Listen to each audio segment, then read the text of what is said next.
best dressed man in wrestling right here. Dusty Rhodes, the American Dream. It ain't no doubt. It ain't no doubt. Flair, bring that old cashmere coat out here. Gee, I love. Can't help it that I'm custom made. I can't help it that I look good, smell good, can dance all night long.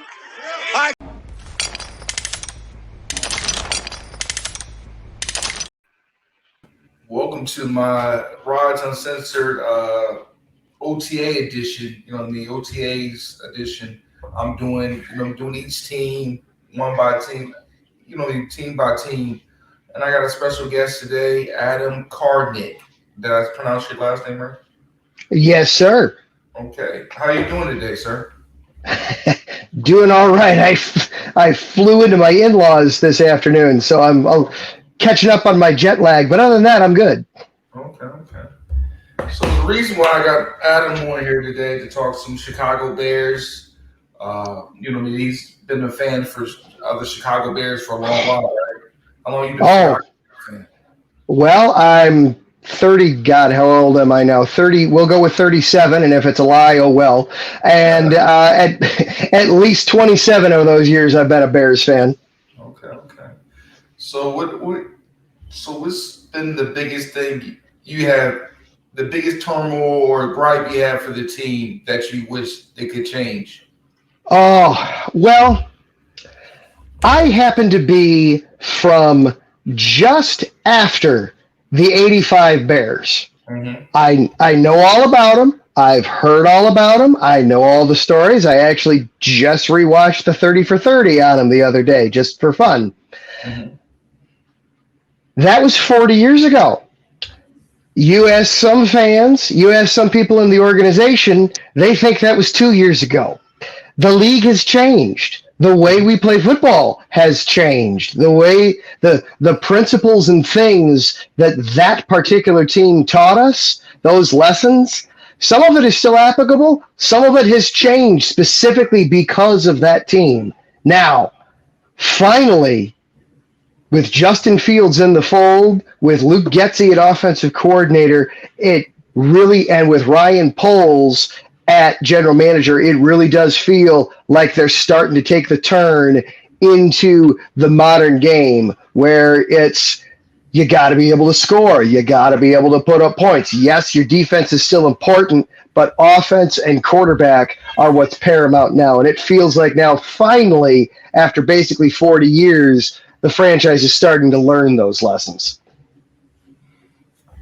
And you know what I mean? I remember, I just remember it just yesterday. Y'all came up to Foxborough and blew us up. You know what I mean? Blew us up. And I said, man, if this defense could play like this, who telling what y'all could have probably did? You know what I mean? If y'all could have been consistent. Might have been a playoff team if y'all could have been consistent. Well, consistent, but also that game happened. Mm-hmm. The trade deadline was 4 days later? Mm-hmm. That was the last game Robert Quinn played with the Bears. He was gone. He didn't even play another snap with the team after that. That was they did the last bit of selling off that they needed to do for that team. What amazed me the most with that game, with that result, was actually the other side. My anticipation going into that game was, oh my gosh, you've got effectively a rookie quarterback. I know Fields was in his second season last year. His rookie season was such a train wreck. I don't know that anything from that really carried over to last season. So effectively, he was a rookie all over again last year. Mm-hmm. Man, Bill Belichick at home against a rookie quarterback, God, that just felt like a recipe for disaster. And instead, that was the start of the Justin Fields coming out party, because the Bears had come off of basically a little mini bye before that game. They had played the Thursday night game the week before, and that was a Monday night, so that was almost 11 days in between. Mm-hmm. They really reorganized and reset up and said, okay, fine, the offense we were trying to run isn't working. Justin, what do you want to do? And that game became the beginning of Justin Fields' awakening in the NFL, and that month-long stretch of where he absolutely was taking the league by storm there. I was shocked that happened against Bill Belichick of all coaches.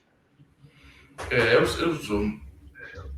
it was definitely great to watch, man. I know, I'm just mad because N'Keal Harry was on that team, and he's no longer with the team, so I'm happy now. So, yeah, and N'Keal Harry was a good experiment. It was worth the draft pick to give to the Patriots to see what he could do. We found out that he is. I at one point in my show that I do, I referred to the Bears wide receiver core could be summed down to, I think I called him Anthony Guy, because you could just shorten it to A Guy on the back of the jersey. Mm-hmm. And N'Keal Harry was part of A Guy. He was just as random an NFL wide receiver as you could have. So, you know what I mean? I appreciate y'all taking that off. We traded a Chicago pizza for it. It was a nice bit. With extra tomato sauce. Enjoy that Chicago pizza. That's good stuff. Yeah, I appreciate that. But now, you know what I mean? Y'all got some, some good moves. You got rid of Raekwon Smith for some picks. How many picks y'all get for Raekwon? They acquired, I believe it was 2 from Baltimore. They got a second round pick, and I believe there was a later round pick that they got for Raekwon. They got 10 picks in this most recent draft, and that was huge because for so many years it had been, they got 5 picks, 4 picks, 6 picks. Now, not even a pick for every round. So now to have 10 picks, a pick in every round plus some spares, was a much needed boost for this roster. I mean, I thought Khalil Mack was just a Bear linebacker for life, though. I was like, man. I thought that was like a real crazy move y'all did back in the day. That was a hard one to. Yeah, believe it or not, that was only about. Let's see, it's June now. That was only about 14 months ago that trade happened. Wow. It feels like a lifetime ago. But yeah, that was only 14 months ago that trade happened. That was Ryan Poles got instilled as the general manager, and a month later, his very first major move was to send Khalil Mack out west to the Chargers, and that was the return on that was startling to a lot of us because it felt so low. But it was also, hey, he got market value. In fact, he probably got a little bit of extra by that trade finally got finished this past draft.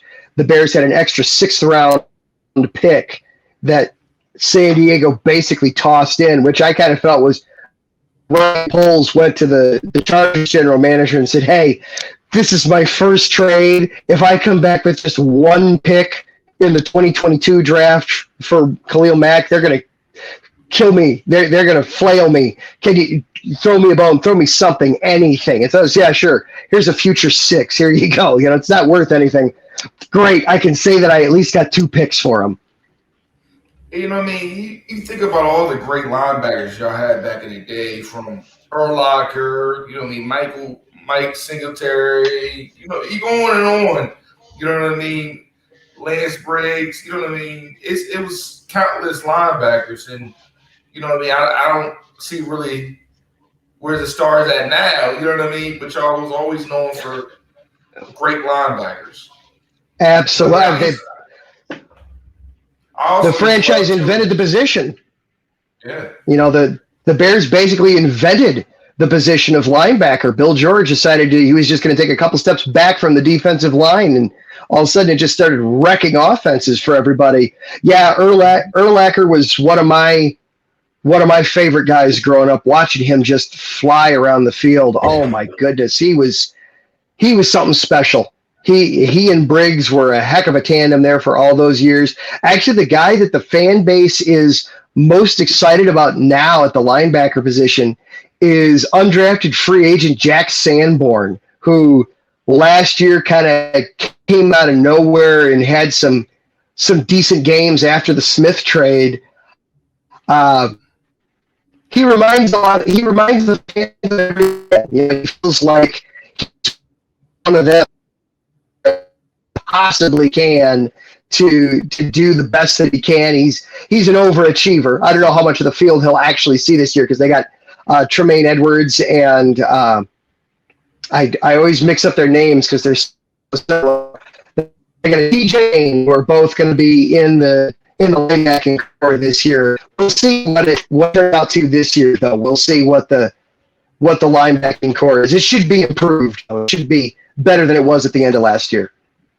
Because I love the tandem, corners you have with Jackson and Fuller still there, right? Kyle Fuller is actually not. He went to Denver, and then I think he's moved on to another team. Kyle Fuller is a cat. I forgot the other corner then last year. Who was the other corner I saw? He was making some plays last year. Oh, Jalen Johnson is one of the most underrated corners in the league. He is a star in the making. He doesn't intercept. Yeah, he doesn't intercept the ball. That's his one stat sheet that he doesn't do. But you watch his game, you watch his tape. Quarterbacks complete less than 60% of the throws when they're targeting him. He only gave up one touchdown last year in coverage, and this was basically, with that horrible defense in front of him. He is a stud. He is a star. He's got the moxie. He's got that attitude you've got to have to be successful as a corner of, hey, I want to face the top guy. I'm out here on the island. I love being on the island. Throw the ball my way. I'm gonna make a play on the ball. So he's got a great attitude for it. He is a star in the making. So if you had to, if it's week one, hypothetically, what receivers would you like to see? You just acquired DJ Moore. Would you like DJ Moore in the slot? Chase outside? How would you mix it up? I want DJ wherever DJ is most comfortable. He is an X. He is a stud. He is a number one wide receiver. You put him where he feels most comfortable, which that tends to be on the outside for him. He loves running those intermediate, those 10 to 20 yard routes. And those are the routes that actually Fields had the most success completing last year. So it's a match made in heaven there for a combination. I am so excited to see that. As far as what's next, in a perfect world, to me, Darnell Mooney is number 2 just because he and Fields have a really good connection and a really good rapport with each other. But at the same time, Mooney's also coming off of an injury. He actually has not participated in the OTAs. They don't have a timetable yet. They have said they hope to have him back for training camp, but he actually hasn't come back to practice yet. So if we're lacing him up right now, it's DJ Moore as the 1, and then probably Chase Claypool as the 2.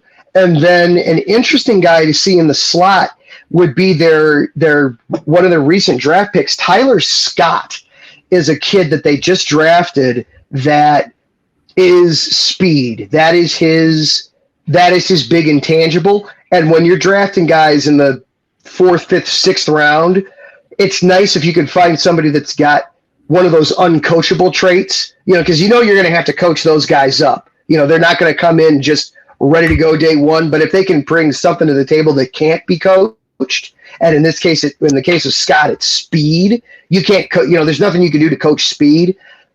Put him into the slot, let him fly around the field. That's if we're lacing it up today, those are my 3 receivers. If we're waiting until September, then I'm putting Mooney in at 2, Claypool at 3, and then I'm having Scott in there at 4.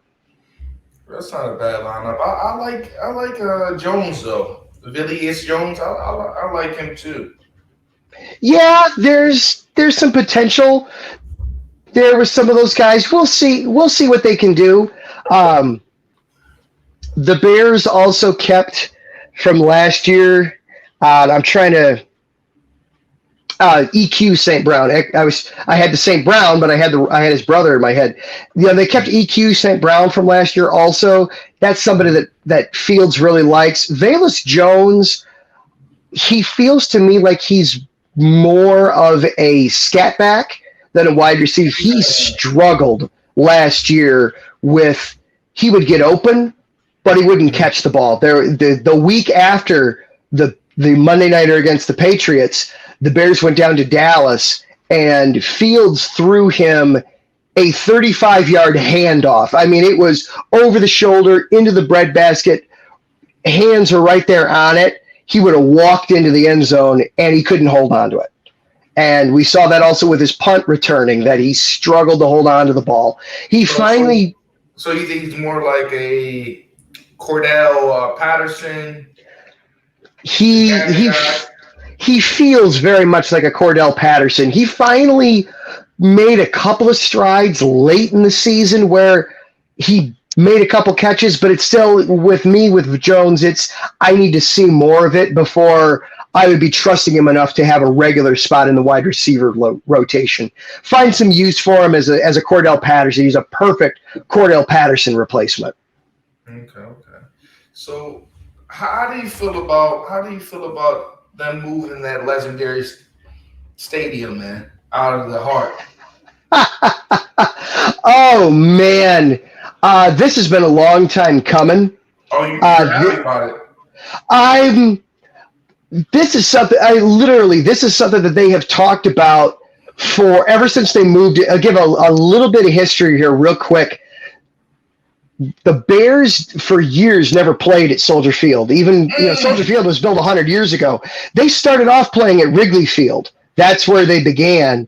They were forced to move out of Wrigley in the 70s because the NFL finally got so big. They were, look, everybody's got to play in a stadium that seats at least 60,000, and Wrigley Field was too small. Soldier Field was the only option they had for them.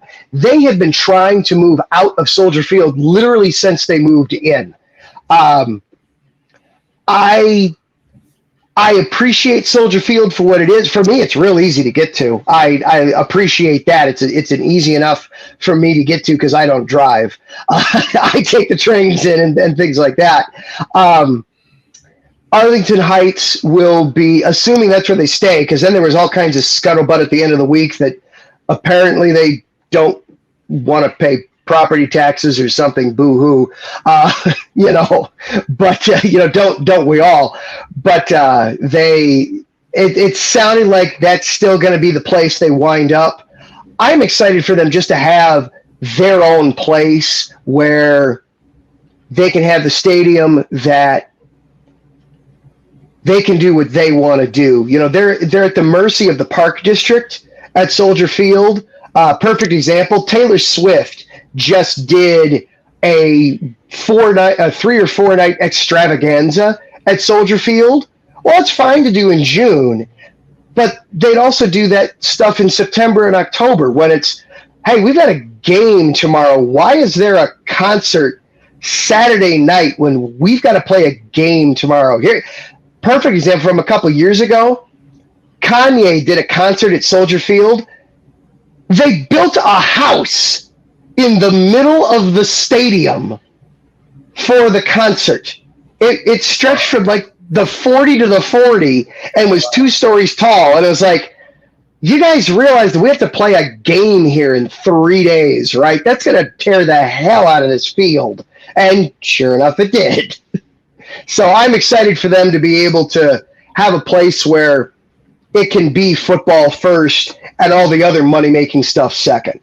So you think I guess at this point it is a historical landmark, so you don't think they're going to do Oh, yeah. They're going to keep it? Oh, yeah. The Chicago Fire also use it for soccer matches, so they've already got something there. And there's another rumor that keeps popping up that if the NFL expands again, there could be a second team that comes to Chicago. There could be an AFC team that comes in, and then, hey, Soldier Field's ready to go. That makes sense. So yeah, there's all kinds of things that could happen. They're going to come up with a use for that stadium. They're not going to be hurting. You know what I mean? That's great, man. Because I just remember watching the games, how cold it looked like. You know what I mean? That in Green Bay, you just see the cold and people outside. I'm like, golly, it's crazy.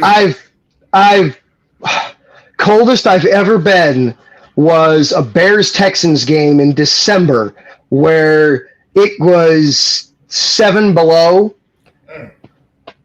I could feel my heart beating against my chest. It hurt. It hurt to breathe. It's not supposed to hurt to breathe, you know. That's crazy. But now, you know what I mean? Now the NFC North is open, so anybody can win. You know what I mean? The crybaby left town. Aaron Rodgers left town. He's about to get his Jeopardy money. So the bad man is gone. The bad man is all gone. He's went to his darkness retreat and his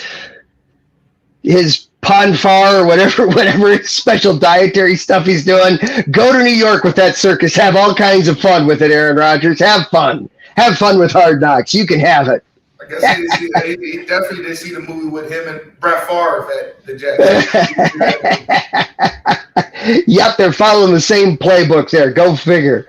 But yeah, the division is wide open. I mean, the Detroit Lions are considered the favorites to win that division. When in the heck ever has anything been expected of the Detroit Lions? If that's not a sign of this division being open for the taking, I don't know what is. Yeah, and they was never the favorite when Megatron was there. Megatron, Barry Sanders. So it's crazy to see how things change. Oh yeah. It's gonna be fascinating to watch too. It's gonna be all kinds of a fun division. I don't know how overall strong of a division the North is going to be, but it's going to be competitive as all heck out, which is going to be fun to watch. So what temperature do you think your head coach carries? Is it at 70 degrees, 80, or 108? Oh, 60 degrees at the highest. They came into last season. Everybody knew what was going on. As soon as Poles traded Mac, everybody knew what was going on, that they were doing a hard reset. They were doing the teardown.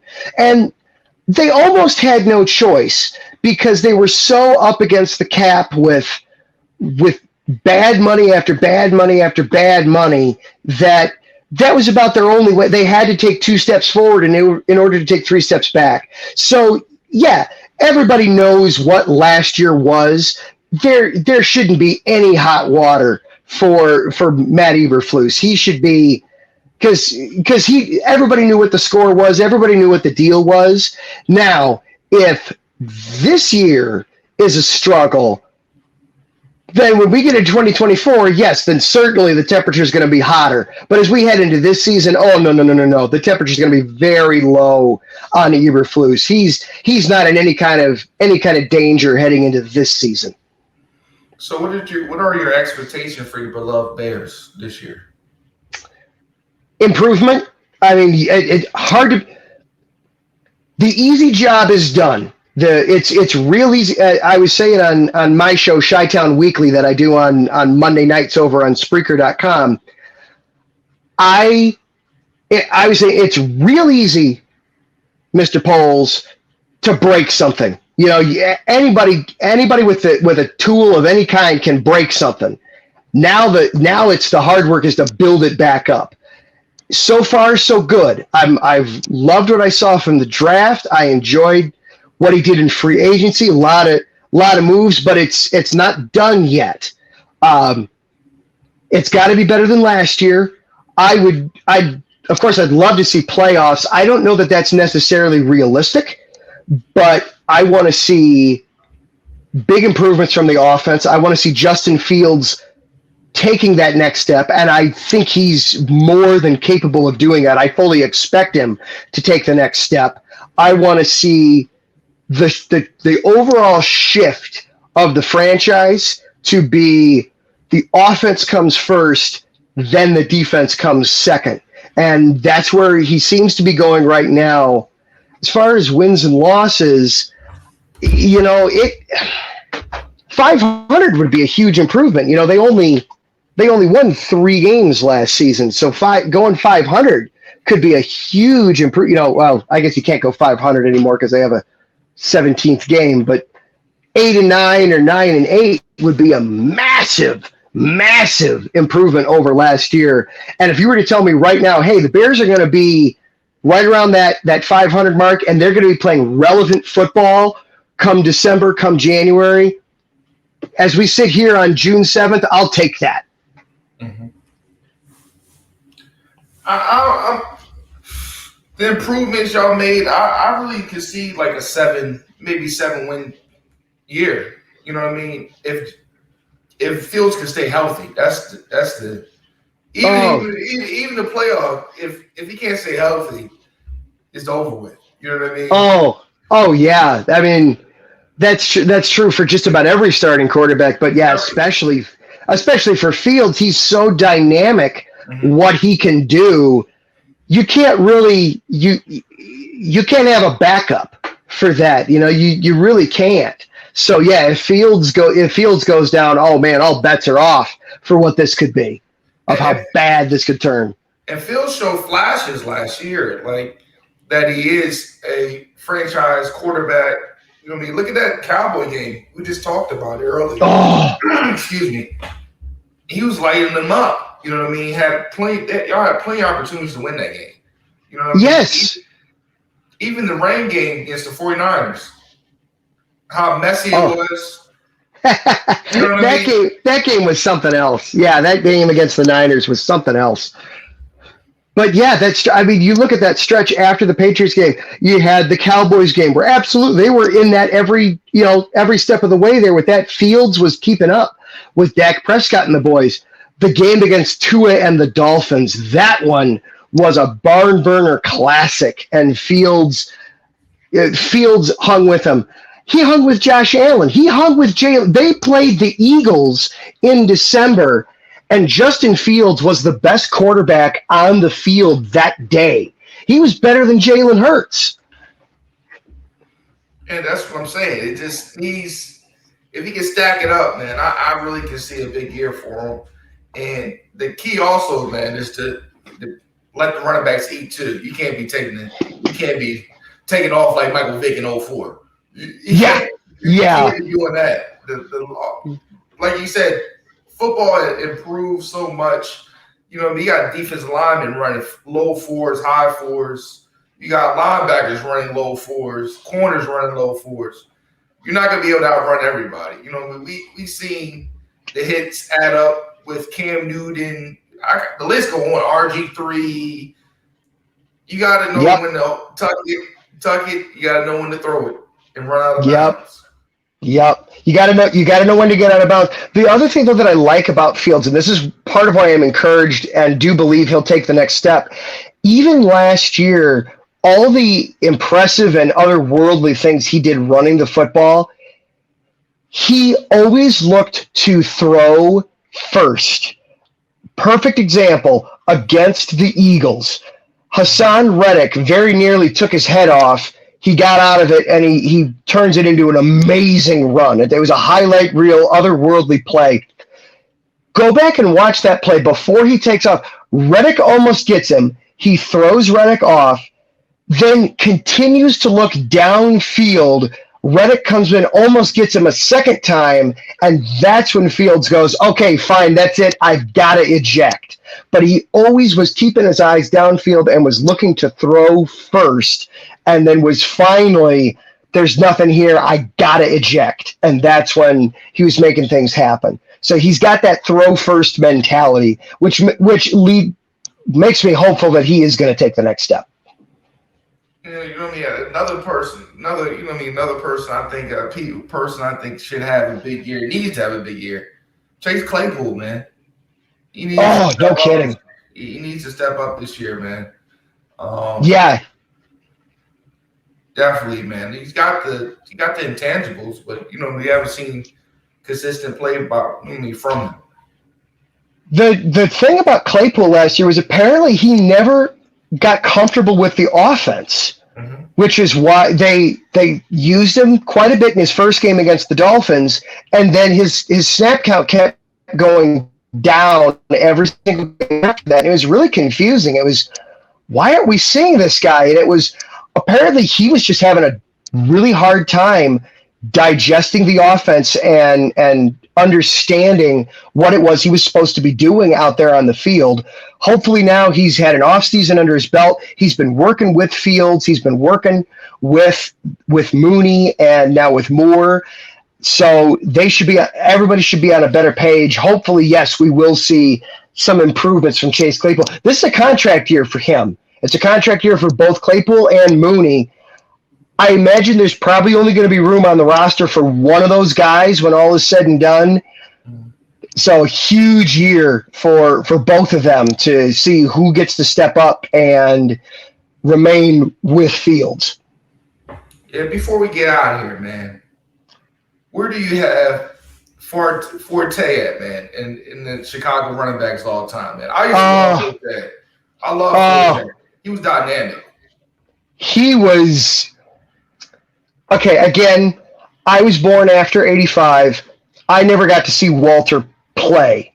And it's like, if I have a regret on this earth, I wish I could have gotten to see Walter actually play, not just watch highlights of Walter play.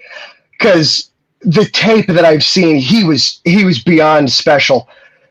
Forte was that kind of running back. He was special. Just the way he made it seem so effortless. He would just glide on the field and make guys miss, and the vision to see the cutback lane and make it seem so easy to just put his foot in the dirt, pivot the other direction, and make the defense look foolish. Forte was a special, special, special running back. He was one that it was a very sad day when he left. I remember when he left, it was, man, go win a ring somewhere, please. Go somewhere where you can win a ring. I wish it could have been in Chicago. It was absolutely right that he left. I wish that he could have gotten her. And then there was talk that he was going to go to Green Bay. It was like, no, not there, anywhere but there. Don't win a ring there. But he was special. He was a fantastic running back. There's a special spot.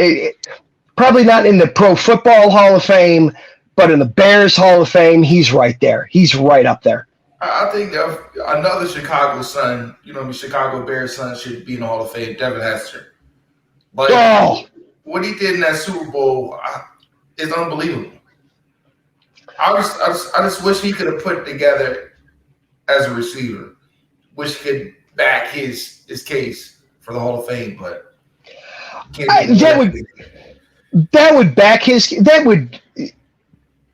that probably would make his case more clear cut for the Hall of Fame. But man, the Pro Football Hall of Fame is for the best players who have ever played the game, right? We can all agree on that. Mm-hmm. Devin Hester changed the game. You had teams literally punching out of bounds to avoid kicking to him. You had guys, they considered changing the rules because of Hester. They debated making punting out of bounds illegal because of Devin Hester, because he was so dynamic and people wanted to see that. He was Justin Fields is the first thing I've seen since that, where it's every time he touches the ball, you want to kind of step up and, are we going to see something special this time? What are we going to see? If Hester does it, I understand that he didn't make it into the Hall of Fame this year. Okay. To me, it's not a matter of if, it's simply when. He's going to make the Hall of Fame. Because if he doesn't, then nobody belongs in the Hall of Fame. He was the greatest kick returner to ever play the game. If you can't put him in the Hall of Fame, nobody belongs in the Hall of Fame. And you know what I mean? It's some people you be like, how you let that person go in before certain people? And I think the voters are trying to act like they're Coopertown. It's not that hard. It's like they put some people in. that deserves to be it. It's totally a stigma against the position he played. There's only one specialist in the Hall of Fame. Ray Guy, the punter from the Raiders. I don't know if they were with Oakland or Los Angeles at the time, but Ray Guy of the Raiders is the only pure specialist in the Hall of Fame. That to me is the thing that's keeping Hester out. Is they look at it as, well, he was a specialist. Okay, he was a specialist, but he was the best specialist to ever play. And that's why I said this specialist thing is still part of football. I think one of the greatest kickers we ever had, Adam Vinatieri, should be in there. It's a lot of special. Don Beebe, you know what I mean? People that, you know what I mean? It was gunners and special. That is important. Special teams is important. Great field position is important. Pinning somebody down at the 1 yard line is important. You know what I mean? Yeah. You know, somebody has a good field position and take it back and score. If you can pin it at the 1, that's great.